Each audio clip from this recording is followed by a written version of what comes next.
Hi folks, Dave, the Honest Audiophile. This is the Kiwi Ears Atheia, and these are my Honest Audiophile impressions. I want to thank Kiwi Ears for providing the Atheia for a review. Greatly appreciate it. Kiwi Ears, you rock. Alright, so the Kiwi Ears Atheia, this will set you back $350 from your bank account. It is a over-ear closed-back headphone. It has a 50mm dynamic driver and a 14.5mm planar driver. 32 ohms of impedance and 102 decibels sensitivity, along with a frequency response range of 20 Hz to 40 kHz. The Kiwi Ears Atheia comes in this brown box. You get a picture on the front, some branding, Live the Music, Kiwi Ears, some information on the back side, some specs. Overall, nice looking box. Taking off the outer sleeve, you are presented a box with a carrying case. The carrying case is gray. Get a little bit of branding here on the front. Nice and thin, but yet hard shell, and should fit in most bags. A little branding there. You got a carrying strap. Opening it up via the zipper, and you have an area for the cable to sit, and for the headphones, nice and snugly, has a little cutout preforms to hold everything in place. Overall, I like this carrying case, and it is well built, and I have no worries about its protection abilities. I think this would do a good job of protecting the Atheia. Cable is the only accessory that you get with the Atheia, and it's not a bad cable. For my experiences with Kiwi Ears headphones, this is the best cable that they have provided. It's nice, a little bit on the short side. Wish it was just a little bit longer, but it feels good and nice and durable. Fabric from the split down to the 3.5 termination. You got a metal casing around it. The split is metal, and then you have this rubberized cinch, which is okay. It doesn't really stay in place. It does loosen up over time. The rubberized cables that go to your headphones got a little bit of a weird feel, but not bad. And then red and blue, right and left, 3.5 termination. Overall, nice cable. And definitely the best headphone cable from Kiwi Ears that I have experienced. Headphones. So the Atheia, well built. You have wood cups and metal yoke and headband with a suspension strap. The Atheia has a nice swivel. It will lay flat in one direction, but as you can see, there is a little bit of a curve to things, so it'll always kind of be propped up. It won't lay completely flat. You have these nice sliders. They are a little bit on the short side. This could cause problems for people that have really long, tall heads. I am just about to the top of the sliders for my fit, but there's a little bit of room there. You have nice wiggle and swivel. The suspension strap is nice and thick. There's nice padding on it. Overall, very nicely built. I like the wood cups with the little bit of subtle branding on the faceplates. And then on the inside of the cups, you have L and R, so you know which is which. And the pads are removable if you do want to change pads. I did not test alternate pads. The pads are nice and squishy. Nice memory foam. They are a little bit on the small side. You have an oval shape, about 3 knuckle, but they're not super wide. And so if you have bigger ears, could be a problem. For me, it fit just fine. Fit. They just pop on your head. and disappear. I had no problems whatsoever with comfort. The suspension strap does a really nice job and is padded so you don't get hot spots on your head. Clamp force was very nice, even straight out of the box. I did not have to do a whole lot of stretching and bending. It just kind of worked its way out over time, listening for a few songs. The next thing I know, they were extremely comfortable. They are fairly comfortable to wear for several hours. The only thing that I noticed was the pads do get a little bit hot, so at about an hour and a half to 2 hours, I had to take a little bit of a break, let my ears cool off just for a few moments, and pop them back on, and I'm going again for a half hour to 2 hours or longer. The pads with its shape, I didn't have a problem with my ears touching, but if you have larger ears, that could be a problem. Isolation of outside noises is pretty good. I would guess somewhere about 66% of outside noises being blocked. The louder things I have going on in my office, fan, and then, things going on out in the house, like coffee grinders, vacuum cleaners, loud TVs, people talking, that kind of stuff was very muffled, very hard to hear. If I had them on and somebody tried to talk to me, I definitely had to pause the music and even pop one forward so I could hear what they were saying.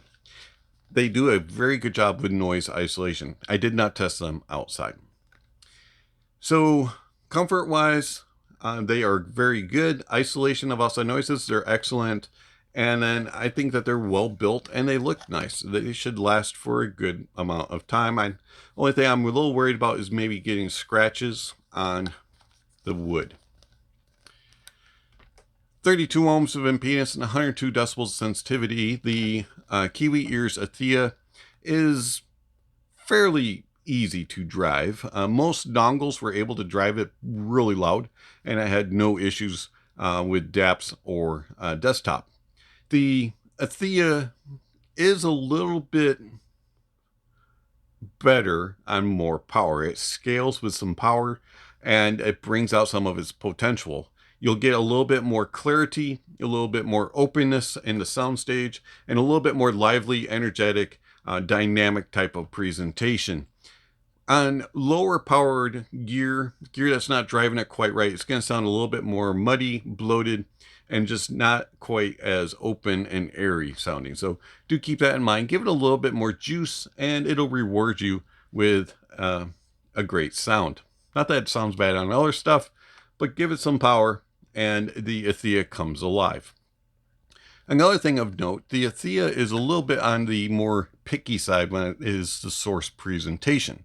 So the Atheia will sound muddy, bloated, and sluggish on warmer sources, especially in the bass region. Also, it'll lack a little bit of energy up top if it's a source that has a more laid-back, easy-going type of upper range. So do keep that in mind. Warmer, laid back, smoother presentations.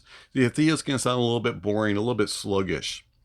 On sources that are more neutral, natural, and maybe even leaning analytical, sterile, the Atheia is going to open up, have more clarity, a little bit more air and space, and will reward you with a kind of a wannabe neutral presentation. Kiwi Ears Atheia. How's it sound? So the Atheia has a powerful wallop in the bass. It is a little bit more mid-bass focused than sub-bass focused and upper bass focused. The mid-bass is the kind of star of the bass. The bass has a lot of punch, a lot of slam, good kick, and it has a lot of oomph to it. There's a wallop in the bass when called upon. It will really drive home. There's good authority, good power, nice dynamics, and overall it's just a very fun and engaging bass. Now the sub bass extends nicely, and there's enough rumble and grumble there. You get a little going on in the sub bass, but it's not as prominent as the mid bass. The mid bass is the focus. And then the upper bass is slightly behind the mid bass and sub bass. It's not recessed. It's not like full on tucked, but it's a little bit less prominent and it's not quite as full and engaging sounding as the mid bass. But overall, the bass has nice details and resolution. It's well controlled even for the amount of girth that it has in it. The body and the note weight of the bass is just very powerful and engaging sounding, but it's well controlled. It has good details, nice resolution, and the tone and timbre is actually quite accurate and true. I really enjoy the bass of the Atheia. Going into the mids. The mid-range is very lush and warm sounding, has a musical, emotional connection. And I found that the mid-range just kind of sounds pleasurable and engaging, and it just has this lush presentation to it. There's nice details and resolution. There's enough air and space to keep things separated. And there's enough tone and timbre to be natural and accurate in whatever the instruments and vocalists are. Overall, I really enjoy the mid-range of the Atheia. I find it to be a very engaging and warm, leaning, lush, kind of musical, emotional presentation that has good tone and timbre. The lower mids are slightly thinner and just a little bit behind the rest of the mids, but the upper mids are not so forward and aggressive that they're being too prominent and overtaking the mid-range. I find that there's, for the most part, a balance and cohesion to the mids, and as you go through the octaves with various instruments, whether pianos, guitars, woodwinds, brass instruments, strings, they all sound very cohesive and play together very well. Going into the treble has enough extension to give you a little bit of sparkle, a little bit of energy, and a little bit of air and space. It's not the most expressive and vivid sounding treble. At times it can sound a little bit lackluster when it comes to bite and edge and crispness, but it has a little bit more of a laid back presentation, a little bit of a softer, smoother presentation in the treble, so it's not fatiguing. But that's not to say it's boring or lackluster all the time.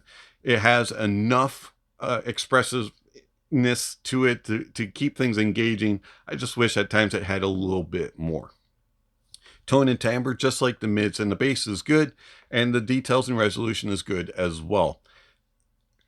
The Kiwi Ears Atheia, from the bass, the mids, and the treble, is very, very musical. It's kind of a wannabe neutral.